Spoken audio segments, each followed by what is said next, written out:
Olá, meus amores, como é que vocês estão? Tá tudo de boa na Lagoa? Tudo tranquilo como um esquilo? Sou a professora Keise Marinho, de Português dos terceiros anos. Hoje, nossa revisão é sobre o quê? Vocês acham que é sobre o quê? Aqui tem uma dica muito forte, não é? Sobre cordel, claro. Iremos falar sobre cordel, repente e embolada, tá certo? Lembra das revisões, são muito importantes, assuntos que nós estudamos ao longo do ano e agora nesse finalzinho, não é? De ano letivo, estamos revisando, tá certo? Antes, vamos dar as boas-vindas à professora Kátia, que está lá no chat esperando a sua participação. Bem-vinda, professora Kátia. Obrigada, professora Keise. Vamos lá, turminha, participar. Conto com a participação de vocês. Até daqui a pouco. Gente, também temos aqui a participação da nossa intérprete de Libras, Helena, tornando a nossa aula mais inclusiva. Bem-vinda, Helena. Vamos lá, gente. Aula sobre cordel. Em algumas partes do Brasil, principalmente no Nordeste, existem formas muito interessantes de se fazer poesia. Vamos conhecer algumas? Então, aí eu já adianto que quais são essas três formas? Cordel, repente e embolada, tá certo? O cordel tem raízes nas tradições orais e populares. Vamos relembrar um pouquinho o que é cordel? Olha só. Então, existe, tá certo? Muito forte no Brasil e principalmente aqui no Nordeste, a literatura de cordel. E a literatura de cordel tem esse nome. Por quê, gente? Porque antigamente esses livretos eram pendurados em cordões, tá certo? Daí vem o nome cordel. E era dessa forma que ele era vendido nas feiras, nos mercados. Até hoje você pode encontrar lugares que vendem cordéis dessa forma aqui, tá? Tem um cordão e aí os cordéis ficam presos, olha, com pregadores, tá bom? Pregadores de roupa ou outros mais enfeitadinhos como esses aqui. Aqui nós temos alguns cordéis bem interessantes. Deixa eu ler aqui o título para vocês. Temos aqui 3 tatus jogando bola, uma pulga na balança deu um pulo e foi à França, a festa da galinha, contando a história dos números, brincadeiras populares. Esses cordéis aqui são de Abdias Campos e Ana Raquel Campos. Cordelistas muito famosos, muito conhecidos, tá bom? E daqui a pouco falaremos um pouquinho sobre eles.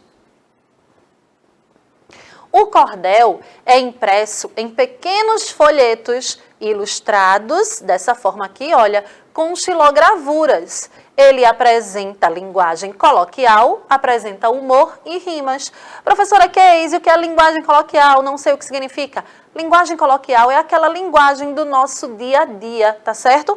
Aquela linguagem mais informal, que você conversa com seus amigos na escola, numa brincadeira, tá bom? Então, isso é a linguagem coloquial. Tem humor, tem textos engraçados e tem rimas. O que são rimas? Aquelas palavras que têm o mesmo som final. E xilogravuras, gente. Só voltando aqui um pouquinho para falarmos sobre a xilogravura. Xilogravura são esses desenhos aqui, olha, que são impressos no folheto de cordel, tá? E como é que a xilogravura é feita? O cordelista, ele pega uma tábua de madeira e aí ele esculpe o desenho que ele quer, tá certo? Com um objeto pontiagudo. Ele talha a madeira, faz o desenho que ele quer, passa a tinta e depois ele utiliza essa madeira como se fosse um carimbo, certo? Pressionando a folha sobre essa madeira já entalhada e aí fica esse desenho. É bem interessante, não é? Como eu disse, no cordel também encontramos rimas. E o que são rimas? São palavras que combinam os versos dos poemas, que têm aquele mesmo som final. Vamos ouvir um trechinho de um cordel. Iremos ouvir então aqui um pedacinho só, tá certo? Do cordel A Festa da Galinha, do autor Abdias Campos. Esta história é engraçada. Eu vou contar para vocês. Aconteceu numa festa de uma galinha pedrez. que queria festejar o aniversário que fez. Convidou a bicharada de todo lugar para a festa, os bichos domesticados, os animais da floresta, pois festa desanimada esta galinha detesta. Convidou o elefante, o galinho garnizé, o papagaio, a formiga, periquito, chimpanzé, camelo, cachorro, cabra, abelha, pato, guiné. E aí, vocês perceberam as rimas nesse poema de Abdias Campos? Vamos observar aqui algumas palavrinhas que rimam. Olha só, temos aqui a palavra vocês, rima com pedreis e com fez. Não é? Perceberam o mesmo som final parecido? Vamos olhar aqui agora o outro. Bicharada rima com animada. Festa rima com floresta e rima com detesta. Tem o mesmo som final. Isso é rima, gente. E agora? Chimpanzé rima com garnizé e com guiné. Perceberam aí o que são rimas? São palavrinhas que têm o mesmo som final, que traz sonoridade, traz uma certa melodia ao cordel, ao poema, tá certo?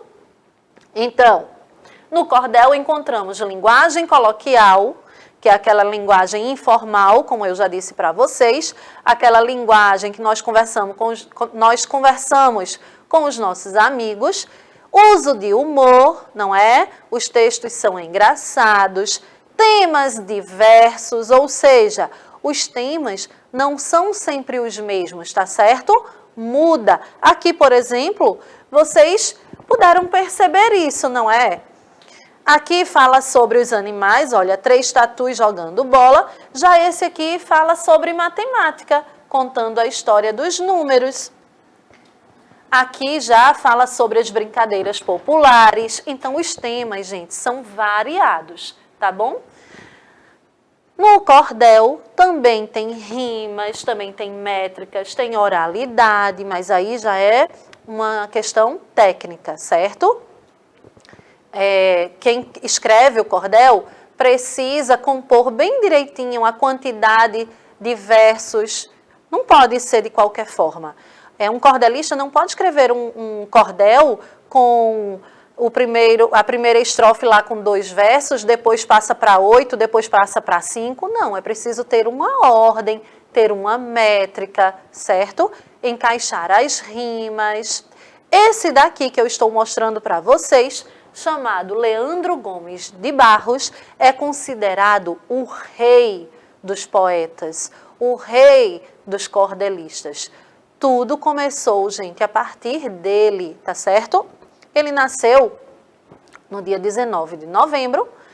Ele foi um grande cordelista, tem mais de 240 cordéis feitos, tá bom? E muitos cordelistas se inspiraram em Leandro Gomes de Barros. Inclusive, o dia do cordelista é dia 19 de novembro, em homenagem a Leandro Gomes de Barros, porque é a data do nascimento dele, tá?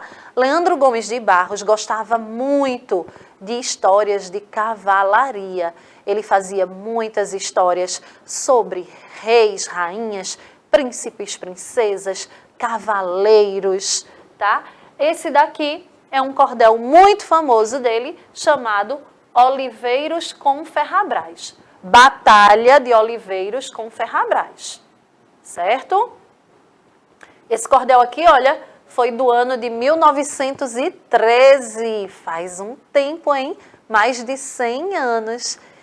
Aqui nós temos um poeta muito famoso, como ele mesmo dizia, um paraibano de coração pernambucano, não é? Por quê? Porque ele nasceu na Paraíba, mas adotou Pernambuco como sendo o seu lugar do coração. Ariano Suassuna tem vários poemas, vários cordéis fantásticos, muitas literaturas interessantes e muitas delas viraram até peças de teatro, filmes, certo? Como, por exemplo, o Alto da Compadecida. Quem aí já assistiu o Alto da Compadecida? Você lembra de Chicó, de João Grilo? Professora Kátia, você já assistiu o Alto da Compadecida? Sim, várias vezes. Muito, muito legal. Cada vez que a gente assiste, né, Não vai é? sempre rir. Isso. Eu sempre rio muito com as histórias de João Grilo, não é? De Chicó. Chicó. São histórias muito engraçadas, gente. Verdade. E aí, se você não assistiu ainda, procura, porque é muito bom. Eu tenho certeza que você vai rir bastante com esse filme aqui, O Alto da Compadecida, tá? Tem o livro dele, tem a peça. Olha aqui. Aqui está a capinha do filme, certo? O Alto da Compadecida. E aí, já falamos sobre cordel, vamos agora falar sobre repente. Repente e embolada, gente, são bem parecidos. O que muda é o ritmo, tá certo? O repente é produzido por 2 cantadores. O acompanhamento musical é feito por violas. Eu creio que você já deve ter visto repentistas por onde você vai, em alguma feira literária. Nas praias eu vejo muito. Sempre quando eu vou à praia, passam 2 cantadores lá de viola, param, não é, nas barraquinhas para fazer música. Você já viu, professora Kátia, esses repentistas pelas praias? Sim, várias vezes. Não é? E você aí em casa já viu também? Se você já viu, fala no chat pra gente, quero muito saber. E aí eles criam, eles improvisam na hora uma história. Um diz uma coisa, o outro daqui a pouco já fala outra coisa. É bem interessante, gente. Aqui temos a imagem de 2 repentistas, tá? E eu trouxe aqui um videozinho, um trechinho para que vocês percebam como é o ritmo de um repente. Olha só, escuta o som. E hoje em dia, repentista ganha um lugar excelente. Perceberam aí? Dessa forma aqui que são os repentistas, tá? 2 cancioneiros, ficam com suas violas, um diz uma parte de uma música, o outro já complementa, eles ficam fazendo esse jogo, tá? Já a embolada não é com viola, gente. A embolada é com pandeiro, tá? E aí o ritmo é mais rápido. Você vai perceber a diferença do repente que eu acabei de mostrar.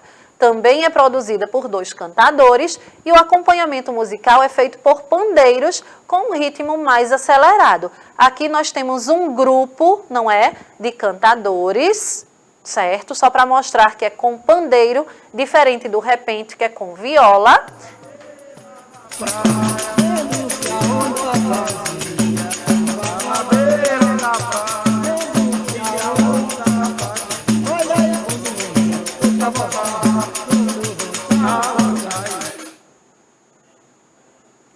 Mas legal, o que acharam aí da embolada? O que vocês preferem? Repente mais lento ou a embolada, esse ritmo mais acelerado com o pandeiro? Conta pra mim, quero muito saber. Já o cordel, não é? É através da leitura. Você pega o livreto, fica folheando, fica lendo. O repente é em forma de música, tanto o repente quanto a embolada. Só que o repente é com viola, num ritmo mais lento, e a embolada é com pandeiro, num ritmo mais acelerado. Mas ambos fazem parte da nossa cultura, não é? Dessa cultura nordestina, da cultura popular, faz parte do nosso folclore, são as nossas raízes. Quero saber o que você prefere. Se você prefere o estilo do cordel, o estilo do repente ou o estilo da embolada. Gente, essa foi a aula de hoje. Espero que vocês tenham gostado. Não saiam daí porque tem muito mais. Beijão! Tchau, tchau!